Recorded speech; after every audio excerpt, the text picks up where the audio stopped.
16장 사도 바울의 2차 전도 여행이 시작된 이후에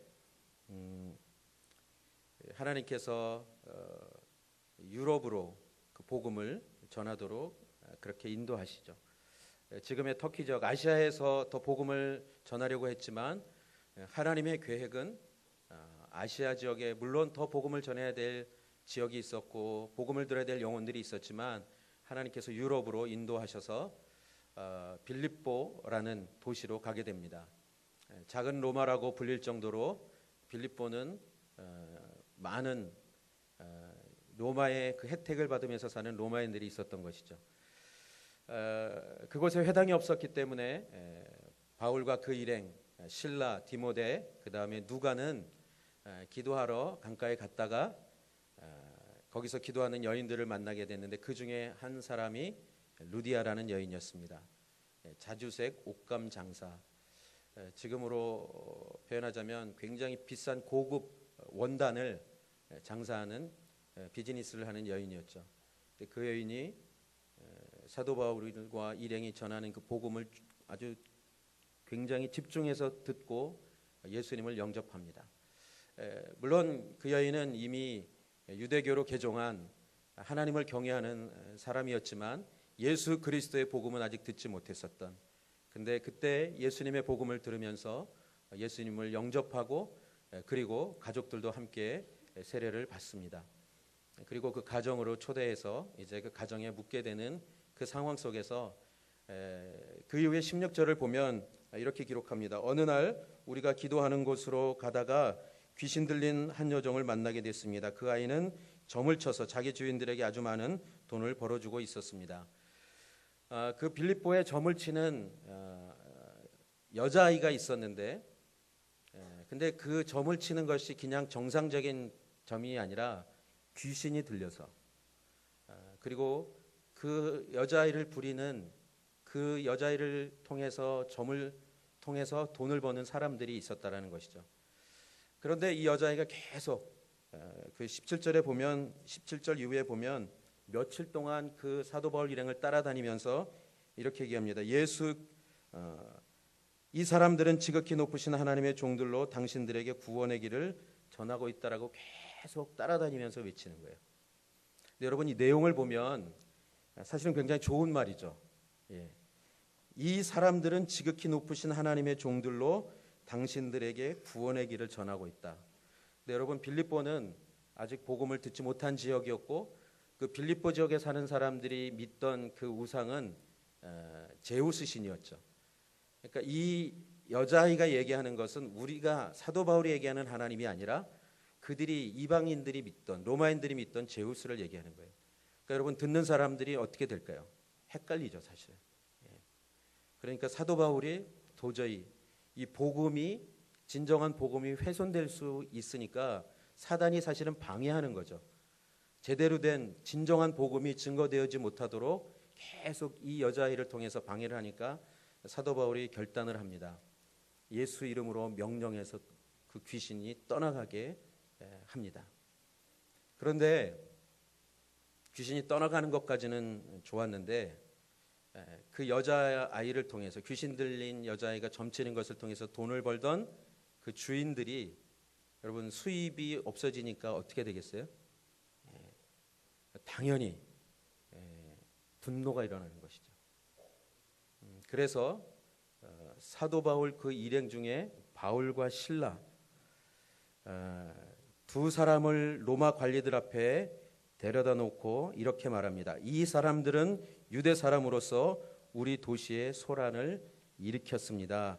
우리 로마 사람들이 받아들이거나 실천할 수 없는 풍습을 전하고 있습니다. 실제로는 그렇지 않거든요. 사도 바울은 그런 일을 한 적이 없죠. 그렇지만 자기들의 수입에 문제가 생기자 어떻게 해요? 거짓 고소를 하고 있는 것입니다. 그런데 왜 분명히 바울과 실라, 디모데, 그 다음에 누가 네 사람이 있었는데 왜 바울과 실라만 이 사람들이 잡아갔을까요? 바울과 실라는 유대인이었기 때문에. 그 당시 왜 유대인이라는 그 신분이 빌립보 지역에서 그 빌립보 사람들이 볼 때 혐오할 그런 대상이 됐냐 하면 그 근간에 로마에서 유대인들이 소동을 일으킨 적이 있었기 때문에 로마 시민권을 가진 유대인들 외에 나머지 유대인들을 추방한 사건이 있었습니다. 그렇기 때문에 이 빌립보에서도 유대인들이라 그러면 사람들이 어떻게 해요? 빌립보 사람들이 유대인들에 대해서 적대감을 가질 수밖에 없는 것이죠. 그래서 디모데와 누가를 제외한 두 사람만 잡아간 거예요. 그리고 고소를 한 것이죠. 자, 그랬을 때 22절 이하에 보면 모여있던 사람들도 가세에 바울과 실라를 공격하자 로마 관리들이 어떻게 행동을 취하냐면 그들의 옷을 벗기고 매질하라고 명령합니다. 그러니까 정식 재판도 하지 않고 그냥 바로 옷을 벗기고 매질을 한 거예요. 여러분 혹시 그 남자분들은 한 40대 이상 되신 분들은 군대에서 아마 맞아본 적이 있을 거예요. 요즘 군대는 구타가 없죠. 뭐 대답 안 하셔도 괜찮습니다. 다 맞아봤어요. 근데 여러분 이 옷을 입고 맞는 거하고 옷을 벗긴 상태에서 맞는 거하고 어느 게 더 아플 것 같습니까? 아프긴 둘 다 아프지만 그냥 맨살에 맞는 게 훨씬 더 아픕니다. 그러니까 지금 옷을 벗기고 매질을 하는 거예요. 근데 유대인들의 율법에는 40 이상을 때리지 못하게 돼 있어요. 근데 여기는 그런 얘기가 없습니다. 왜냐하면 이 사람 유대인들이 아니기 때문에 그냥 마구잡이로 막 팬 거예요, 사실. 여러분 생각해 보세요. 지금 바울과 실라가 무슨 잘못을 했나요? 귀신 들린 여자아이를 고쳐줬어요. 여러분 귀신 들린 사람을 고쳐준 게 좋은 일인가요? 나쁜 일인가요? 분명히 좋은 일인데 이 좋은 일을 좋은 일로 받아들일 수 없었던 사람들이 있었던 것입니다. 왜 그럴까요? 아까 얘기했죠. 돈 때문에. 여러분 사람을 돈벌이로 이용하는 겁니다. 그것도 귀신 들린 여자아이를. 그러니까 사람이 사람을 사람답게 보지 못한다는 것은 이미 그 사람은 사람이 아닌 것이죠. 여러분 아프리카에서 이런 일들이 사실은 엄청나게 많이 일어났습니다. 사람이 사람을 죽이는, 그것도 하나님을 믿는 사람들이 상대방을 죽이는. 여러분 우리 안에 정말 예수 그리스도의 복음, 하나님이 나를 사랑하신다라는 그 분명한 믿음이 있다면 우리는 나 외에 다른 사람을 볼 때 어떠한 태도로 보고 있는가가 내가 정말 하나님을 제대로 믿고 있는지 제대로 믿지 못하고 있는지를 볼 수 있는 거울이 될 것입니다. 우리는 아까 우리 선교사님이 말씀하신 것처럼 죄인들이 모인 곳이기 때문에 죄를 지을 수 있어요. 실수할 수도 있고 여러 가지 악한 모습도 있을 수 있지만 그럼에도 불구하고 하나님이 나를 사랑하신다면 또 나 외에 모든 사람을 사랑하시는 것일까요? 사랑하지 않으실까요? 사랑하시죠. 그렇다면 나를 사랑하시는 것처럼 다른 사람을 사랑하신다면 내가 다른 사람을 대할 때 어떻게 대해야 될까요? 너무 쉬운 질문을 하니까 그것은 마땅히 하나님의 그 영혼을 바라보듯이 바라봐야 되는 것이죠. 그런데 지금 이 빌립보에서 일어난 이 사건이 어쩌면 죄악된 그 인간의 타락한 본성을 볼 수 있는 한 모습입니다. 여러분 세상 속에서 우리가 일할 때 사람들을 바라볼 때 어떠한 마음으로 바라봐야 되는지, 내가 어떤 사람을 볼 때 그 사람이 인격체로 보이지 않는다면, 그 사람이 하나님이 사랑하는 사람으로 보이지 않고 어떤 다른 대상으로 보인다면 내 안에 있는 신앙을 점검해 봐야 됩니다. 왜 그럴 수 있어요. 비즈니스를 하다 보면 사람이 사람으로 보여야 되는데 이 사람이 돈으로 보일 때가 있다 그러더라고요. 들어오면 5,000원, 10,000원. 왜냐하면 비즈니스 관점에서 보면 그럴 수 있는 것이죠. 그렇지만 그 사람이 나에게 돈을 벌려주는 사람이 아니라 오늘 나에게 보내주신 한 영혼이라는 그런 마음을 갖는다면 그렇게 생각은 할 수 없을 것입니다. 지금 사도 바울은 어쩔 수 없는 복음 전하는 것을 방해받기 때문에 어쩔 수 없이 그 아이를 귀신을 쫓아냅니다. 그러면서 그 아이는 정상이 된 거예요. 그런데 그것 때문에 분노하고 사도 바울 실라를 붙잡아서 거짓 고소하고 매질을 당하게 하는 그러한 일들이 벌어진 현실입니다. 자, 그런데 그리고 나서 관리들은 그들을 심하게 때린 뒤 감옥에 던져놓고는 간수에게 이렇게 얘기합니다. 그들을 단단히 지키라고 명령합니다. 24절, 이런 명령을 받은 간수는 그들을 깊숙한 지하 감방에 가두고 발에는 쇠고랑을 채워둡니다. 착고라고 개역개정이 이렇게 되어 있는데 발을 벌린 상태에서 발을 오므리지도 못하고 더 벌리지도 못하게 눕지도 못하고 어디 할 수도 없는 거예요. 그러니까 너무도 고통스러운 그런 상황으로, 그런 자세로 그 감옥, 그 감방 안에 있게 만든 겁니다. 매를 아주 엄청나게 맞고. 만일 여러분이 이런 일을 겪었다면 어떤 마음이 들까요? 도대체 왜 이런 일이? 복음을 위해서 헌신했는데, 귀신을 쫓아냈는데, 한 영혼을 구원했는데 우리가 왜 이런 일을 당해야 하나? 그런 생각을 하는 것이 어떻게 보면 더 당연하지 않겠습니까? 그런데 바울과 실라는 그렇게 생각하지 않았던 것 같습니다. 오늘 우리가 본 본문에는 그 내용이 구체적으로 나와 있지 않지만 빌립보서 1장 29절 30절 말씀을 한번 같이 읽겠습니다. 시작. 여러분은 그리스도를 위해 살아야 할 책임, 곧 그분을 믿을 뿐 아니라 그분을 위해 고난도 받아야 할 책임을 받았습니다. 여러분도 나와 동일한 싸움을 싸우고 있습니다. 여러분은 이것을 내 안에서 보았고 아직도 내가 싸우고 있다는 것을 듣고 있습니다. 사도 바울이 로마 감옥에 갇혔을 때 빌립보 교회 성도들에게 보낸 편지죠. 그런데 지금 29절에 뭐라고 얘기합니까? 여러분은 그리스도를 위해 살아야 할 책임, 곧 그분을 믿을 뿐 아니라 그분을 위해 고난도 받아야 할 책임을 받았습니다. 그렇다면 사도 바울이 지금 고난받는 것에 대해서 죄를 짓지도 않았는데도 불구하고 매질을 당하고 깊은 감옥에 발에 쇠고랑이 찬 상태로 갇혀 있는 것에 대해서 사도 바울은 지금 어떠한 자세로 이것을 받아들이고 있는 것일까요?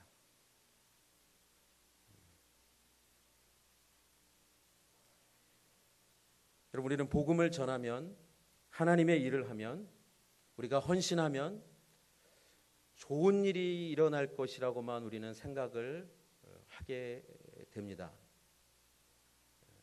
모든 일이 잘 풀리고 내 뜻대로 되고 안 좋은 일보단 좋은 일이. 그런데 사도행전을 보면 그렇지 않은 것 같아요. 정말 복음을 위해서, 예수 그리스도를 위해서 살면 이 고난을 받아야 한다라는 이 부분에 있어서 그게 무엇인지를 너무도 분명하게 깨닫게 되는 것 같습니다. 저희 교회에 지금 어린 자녀들을 낳은 가정이 굉장히 많아요. 여러분, 태중에 뜬 아이가 이제 세상에 태어났어요. 그러면 막 얼마나 기쁘고 행복하고 신비하고 놀랍고 막 그렇죠. 벌써 다 이제 지났기 때문에. 근데 그 정말 태중에 뜬 아이가 세상으로 나왔을 때 그 첫 아기를 볼 때 그 엄마 아빠가 얼마나 막 그 감동한 그 모습들을 우리는 보잖아요. 그런데 조금 지나면 어때요? 계속 기저귀 갈아야죠. 먹을 거 줘야죠. 목욕시켜야죠. 감기 걸리면 잠도 같이 못 자죠. 여러분, 분명히 좋은 일이고 생명이 태어난 것인데 신비한 놀라운 그 역사인데 그런데 그것만 있지 않다라는 거예요. 생명이 자라가는 것은 생명의 역사가 일어나는 것은 거기에 따른 어떻게 해요? 희생과 고난이 고통이 함께 수반된다. 지금 우리 어린 자녀들을 키우는 모든 가정들 주님의 이름으로 축복합니다. 이 시간은 그냥 견뎌내야 돼요. 더 이상 방법이 없습니다. 애들이 자랄 때까지 사실은 잘하면 다 해결될 것 같죠. 그렇지도 않습니다. 어쨌든 여러분 좋은 일이고 하나님의 일임에도 불구하고 지금 매를 맞고 감옥에 들어가 있는 이 상태. 그런데 빌립보서 1장 29절을 보면 바울과 실라는 그 고난에 대해서 당연하다고 여긴 거예요. 왜 그럴까요? 오늘 25절을 함께 읽겠습니다. 시작. 25절. 한밤중 됐을 때 바울과 실라가 기도하며 하나님께 찬송을 부르자 다른 죄수들이 귀 기울여 듣고 있었습니다. 여러분 기도는 언제 하나요? 물론 사람 따라 다 달라요. 근데 좋은 일이 있을 때 기도하기보다는 어려운 일이 있을 때 기도를 더 많이 하는 것 같아요. 제가 보니까 힘든 일, 도저히 내가 감당할 수 없는 일이 나한테 일어났을 때 내 한계를 넘어선 일들이 이제 막 벌어지면 그때 기도하잖아요. 자녀들이 어릴 때는 괜찮아요. 별로 저기 아닙니다. 그냥 먹이고 입히고 뭐 씻기고 뭐 이것만 하면 돼요. 근데 조금만 크면 안 됩니다. 한계를 벗어나요. 내 손에서 벗어나요. 그러면 그때 뭘 하냐면 그래서 그때부터 이제 기도하기 시작합니다. 하나님 이 자식을 어떻게 좀 해주십시오. 제가 감당할 수 없습니다. 지금 바울과 실라는 사실은 이 상황 속에서 기도했던 것은 우리와 같은 기도일 수도 있겠지만 하나님의 뜻은 무엇입니까? 저희가 이렇게 매를 맞고 그 다음에 지금 지하 감옥에 착고에 쇠고랑에 발이 묶인 채 이렇게 있는데 하나님의 뜻은 무엇입니까? 저희가 왜 이곳에 있어야 되는지 알 수 있도록 도와주십시오. 하나님은 실수가 없으신 분이십니다. 하나님은 신실하신 분이십니다. 왜냐하면 지금까지 복음 전하면서 경험했던 그 하나님을 누구보다 잘 알기 때문에. 그래서 아시아에서 복음 전하려고 할 때 하나님이 막을 때 여러분 절대 거부하지 않고 불순종하지 않고 어떻게 해요? 하나님께서 인도하시는 대로 빌립보까지 온 거잖아요. 그리고 이제는 감옥까지 들어갔어요. 그곳에서도 무엇을 했을까요? 하나님의 뜻을 구한 것이죠. 그렇게 뜻을 구할 때 할 수 있는 또 한 가지 모습이 뭐예요? 신앙의 모습이 하나님을 찬양하는 것입니다. 그때 이 찬양이 있었는지 모르겠지만 아마 이런 가사로 하나님께 찬양하지 않았을까 저는 생각을 합니다. 신실하신 하나님, 실수가 없으신 좋으신 나의 주. 하나님은 실수가 없으십니다. 감옥에 갇혔는데도 기도하고 하나님께 찬양하는 여러분들 이것은 그냥 되지 않습니다. 여러분 갑자기 어려운 일 당할 때 여러분 기도가 되시던가요? 누가 내 도움이 될 수 있지? 누구한테 얘기하면 일이 해결할 수 있지? 돈이 얼마나 드는 거야? 우리는 막 이렇게 막 생각하기 쉽죠. 왜 그런가요? 평소 때 늘 하나님께 기도하고 하나님께 묻고 하나님의 뜻인지 아닌지 하나님과 동행하는 삶을 살았던 사람에게는 어떠한 일이 일어나든지 먼저 하나님께 기도할 수 있는 것입니다. 저는 여러분 그래서 매일매일 기도하기를 주님의 이름으로 축복합니다. 기도 안 하고 살 수 있는 것처럼 보이죠. 그렇지만 갑자기 어렵고 힘든 일을 겪어보면 내가 그동안 기도하면서 살아왔는지 기도를 안 했는지를 그때 볼 수 있는 거예요. 지금 이렇게 기도하며 하나님을 찬양할 때 여러분 하나님께서 무슨 기적을 베푸셨나요? 오늘 우리가 읽은 것처럼 어떻게 해요? 그 감옥의 터가 흔들리고 감옥 문이 열리는 그것뿐만이 아니라 어떻게 해요? 바울과 신라를 묶고 있던 그 쇠고랑도 착고도 풀어진 거예요. 여러분 놀랍지 않으십니까? 정말 이건 진짜 놀라운 일이에요. 하나님이 그 찬양 가운데, 기도 가운데 응답하셨어요. 그래서 감옥문이 열리고 쇠고랑이 풀어지는 그 기적을 하나님께서 베푸셨습니다. 그런데 참 이상한 건 사도행전 5장과 12장에 보면 사도들이 감옥에 갇혔을 때 하나님께서 주의 천사를 통해서 다시 복음을 증거하도록 감옥에서 끌어내십니다. 베드로도 갇혔을 때 어떻게 그 다음날 이제 죽을 날이 됐는데 주의 천사가 나타나서 이제 내일은 끝이구나 하고 포기하고 잠자고 있는 베드로를 옆구리를 거의 뭐 발로 차듯이 깨워가지고 감옥에서 나오게 합니다.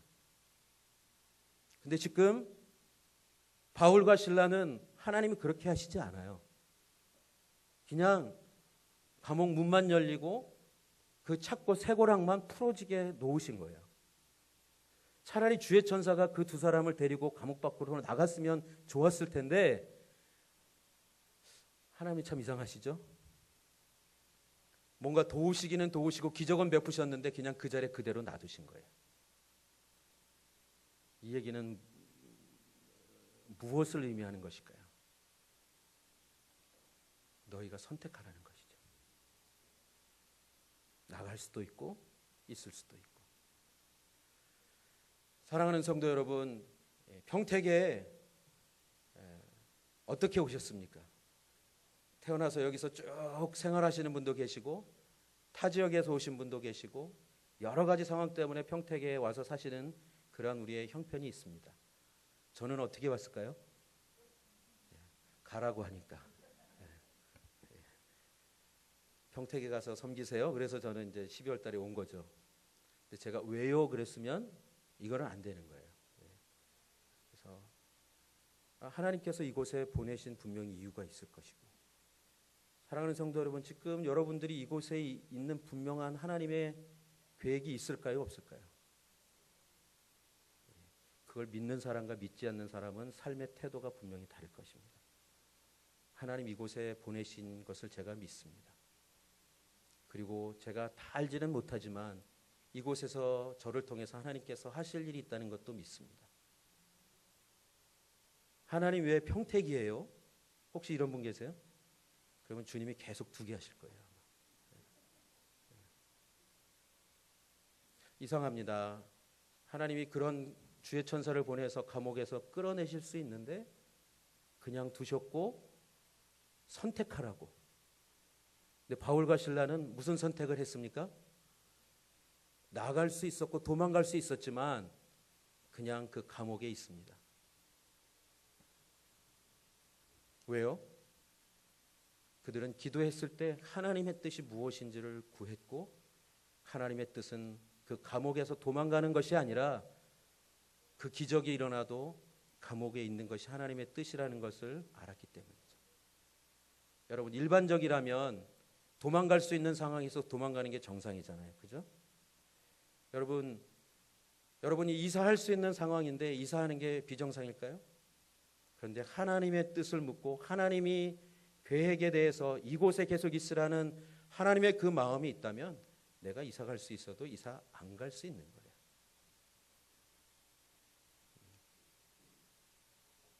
또 이곳에 오는 것도 마찬가지 아니겠습니까? 이곳에서 오늘이 여기 평택의 교회가 얼마나 많습니까? 근데 왜 평택 온누리 교회로 오셨습니까? 여러분이 선택하신 것 같죠? 물론 여러분이 선택하셨어요. 하지만 하나님께서 인도하셨다고 저는 믿습니다. 이 평택 온누리 교회 하나님께서 보내시고 있게 하시고 섬기게 하시고, 그렇다면 하나님, 제가 이제 어떻게 해야 합니까? 어쩌면 바울과 신라도 기도하고 하나님의 그 마음을 갖고 있었지만 도대체 무슨 일이 일어나나. 그런데 그때 그러한 기적이 일어나는 상황 가운데 간수가 어떻게 행동을 하나요? 27절 함께 보겠습니다. 간수가 잠 깨어 일어나 감옥 문이 모두 열린 것을 보자 죄수들이 도망친 줄로 생각하고 칼을 뽑아 자살하려고 했습니다. 여러분, 간수가 어떤 사람입니까? 죄수들만 다루는 사람 아니에요. 그러면 여러분, 감옥 문이 열렸을 때 죄수들은 어떻게 할까요? 도망가죠. 근데 자기는 간수인데 죄수가 도망갔다. 죄수를 지켜야 되는 간수의 그 역할을, 그 책임을 다하지 못했다. 그 당시에 죄수가 도망가면 간수는 고문을 당하고 죽임을 당했다고 합니다. 그러니까 지금 이 간수는 죄수들이 도망갔고 나는 이제 고문을 당하다가 결국은 비참하게 죽겠구나. 그러니까 뭘 선택한 거예요? 자살을 선택합니다. 그런데 여러분, 사실은 지금 이 간수가 본 게 한 부분만 본 건가요? 전부를 본 건가요? 예, 지금 자기가 생각하고 있는 것만 본 거예요. 죄수가 도망갔어. 나는 이제 곧 고문당하다가 죽을 거야. 이 생각이 딱 사로잡히니까 어떻게 해요? 그래, 내가 스스로 죽는 게 낫지. 고문당하다가 죽는 것보다 그냥 내가 빨리 혼자 죽자. 근데 이게 그 상황이 전체 맞는 상황이에요? 절대 아닙니다. 여러분, 사람은 이렇습니다. 자기가 어떤 것을 본 것이 전부라고 생각해요. 그래서 그것만을 생각하고 그것이 어떻게 될지 순간적으로 판단하고 결정하고 그것만을 막 해결하려고 합니다. 그런데 하나님을 믿는 사람들, 하나님이 합력해서 이루시는 신실하신 분이시라는 것을 믿는 분, 믿는 성도들은 하나님이 이 상황을 어떻게 다스리시는지, 하나님이 이 상황 가운데 무슨 일을 하려고 하시는지 내가 보는 것만으로 판단하는 것이 아니라 하나님의 눈으로 보려고 하는 그 하나님의 믿음으로 그 상황과 환경과 사건을 보고 해석할 수 있는 능력이 생긴다는 것입니다. 그때 지금 이런 간수와 같은 결정을 하지 않게 되는 거예요. 여러분들에게 어려움과 문제가 있을 때 하나님이 그걸 해결하지 못하셔서 그냥 두실까요? 그렇게 믿는 것 같아요. 그러니까. 아니요, 하나님은 해결하지 못하셔서 그냥 두시는 것 아닙니다. 하나님은 그걸 통해서 분명히 계획이 있으신 거예요. 그 하나님을 믿는 사람은 어떻게 행동할까요? 하나님, 제가 다 이해할 수 없지만, 제가 어떻게 될지 모르겠지만 하나님을 의지하고 하나님을 바라봅니다. 하나님은 전능하신 분이십니다. 하나님은 모든 것을 해결하실 수 있는 분이십니다. 그래서 하나님을 바라보고 하나님을 의지하는 거예요. 그런데 하나님을 믿으면서도 내 눈으로 보는 것만이 전부라고 생각하는 사람은 이 간수와 같은 어리석은 결정을 하기도 한다는 것입니다. 이건 해결할 수 없어. 더 이상 길이 없어. 이건 어느 누구도 해결할 수 없어. 내가 선택하고 결정하는 이것이 전부야. 과연 그럴까요? 사랑하는 성도 여러분, 하나님을 정말 믿는다면 여러분들의 어떠한 상과 형편이든지 하나님을 붙드실 수 있기를 주님의 이름으로 축복합니다. 지금 이 순간에 도망갈 수 있었지만 감옥 그 감방 안에 그대로 있던 사도 바울과 실라가 뭐라고 얘기합니까? 그때 바울이 큰 소리로 외칩니다. 당신 몸을 상하게 하지 마시오. 우리가 다 여기 있어. 할렐루야. 여러분, 잘못하면 죽을 뻔했어요. 이게 타이밍만 좀 안 맞으면 죽는 거예요. 하나님은 드라마를 이렇게 펼치셔도 이렇게 아주 아슬아슬하게 펼치시는 것 같아요. 이건 실제였어요. 우리가 영화, 드라마 이런 게 아닙니다. 조금만 늦으면 그냥 가는 거예요. 근데 사도 바울이 그때 멈추게 합니다. 당신 몸을 상하게 하지 마시오. 우리가 여기 있어. 그러니까 이게 간수가 지금 이 소리를 듣고 이게 무슨 일인가, 분명히 도망갔을 거라고 생각했는데 29절, 간수는 등불을 달라고 하더니 불이 나게 달려들어와 부들부들 떨면서 바울과 실라 앞에 엎드렸습니다. 여러분, 엎드렸다 그러지만 엎어진 수준이에요. 거의 등불 들고 들어가서 막 하다가 보니까 있으니까 너무 놀래가지고 엎어진 거죠. 당연히 도망갔어야 될 사람들이 그 자리에 있다라는 것 자체에, 여러분, 간수가 그동안 얼마나 많은 죄수들, 흉악범들을 다뤘겠어요. 그들이 오로지 원하는 것은 바깥에 나가는 것. 탈출할 수 있다면 무슨 방법을 써서라도 탈출하는 것. 나갈 수만 있다면 무슨 짓이라도 하겠다는 게 죄수들의 본성인데, 근데 그냥 있는 거예요. 그것도 아무 죄 없이 매 맞고 들어온 두 죄수가. 그래서 30절에 간수가 이렇게 놀라운 얘기를 합니다. 함께 읽겠습니다. 그러고는 그들을 밖으로 데리고 나오면서 물었습니다. 선생님들, 제가 구원받으려면 어떻게 해야 합니까?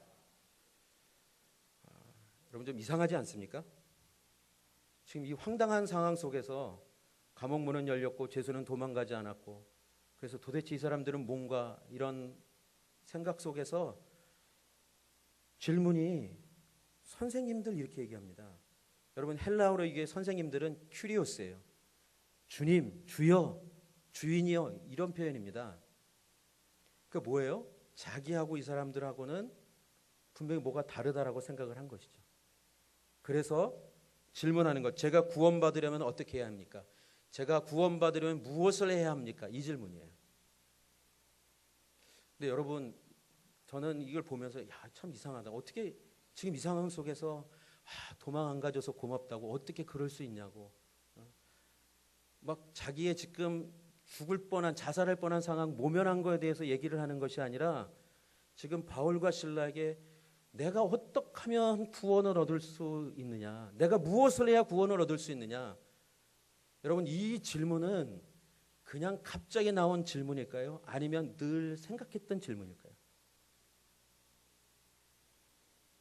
저는 분명히 이 간수가 자기의 인생에 대해서, 사람에 대해서, 도대체 구원을 받으려면 어떻게 해야 되나? 사람이 이렇게 살다가 죽는 게 전부인가?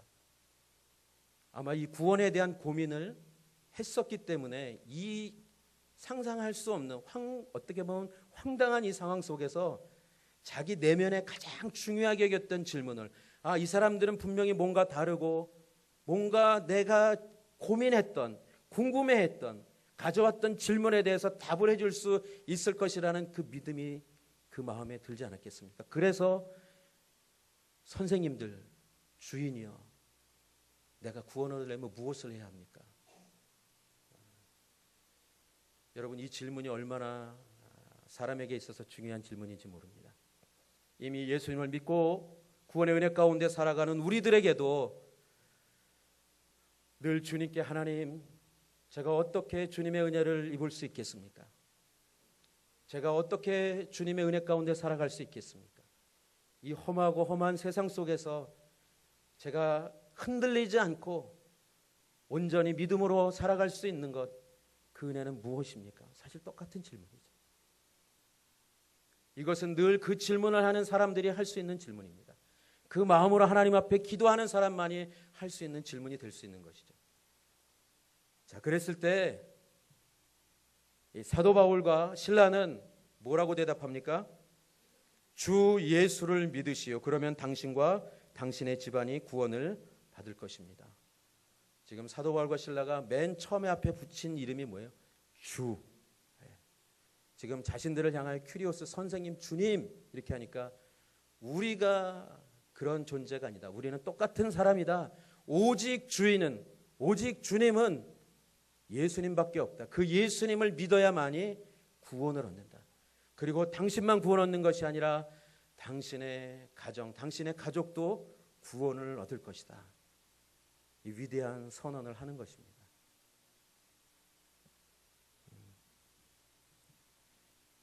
사랑하는 성도 여러분, 분명 바울과 실라는 감옥에 갇힌, 억울하게 감옥에 갇힌, 그것도 엄청 매를 맞고 고통 가운데 감옥에 갇힌 상태였습니다. 우리가 일상을 매일매일 살아가면서 부딪히는 우리 삶의 현실들 가운데 사실 우리가 해결할 수 있는 일들도 있죠. 그렇지만 우리가 해결할 수 없는 일들, 그리고 왜 이런 일들이 나에게 일어나는지 도대체 해석이 안 될 그럴 때가 있지 않습니까? 그렇지만 여러분, 지금 이 상황을 통해서 바울과 실라의 그 상황과 그 어려운 그 마음의 고난의 그 상황 속에서, 고통의 상황 속에서 하나님은 무엇을 이루어가고 계신 것인가요? 그 간수와 그 간수의 가족을 구원하는 그 구원의 역사를 이루어가고 계신 것입니다. 여러분, 우리는 고난이 있고 고통이 있고 어려움이 있으면 우리의 기도 제목은 무엇인가요? 주님, 이 고난이 고통이 해결될 수 있도록 은혜를 베풀어 주십시오. 기도하죠. 기도하십시오. 하지만 좀 더 성숙한 기도는 어떤 기도일까요? 하나님, 이 고난이, 이 고통이, 지금 이 어려운 일이 왜 저에게 일어나고 있는 것인가요? 이것을 통해서 하나님께서 하시고자 하는 하나님의 뜻은 무엇인가요? 여러분, 이 질문을 하나님께 할 수 있다면 여러분의 신앙은 하나님께서 여러분을 온전히 하나님의 뜻을 이루어가는 복된 인생으로 사용하실 것입니다. 여러분, 우리의 고난은 고난으로 끝나지 않습니다.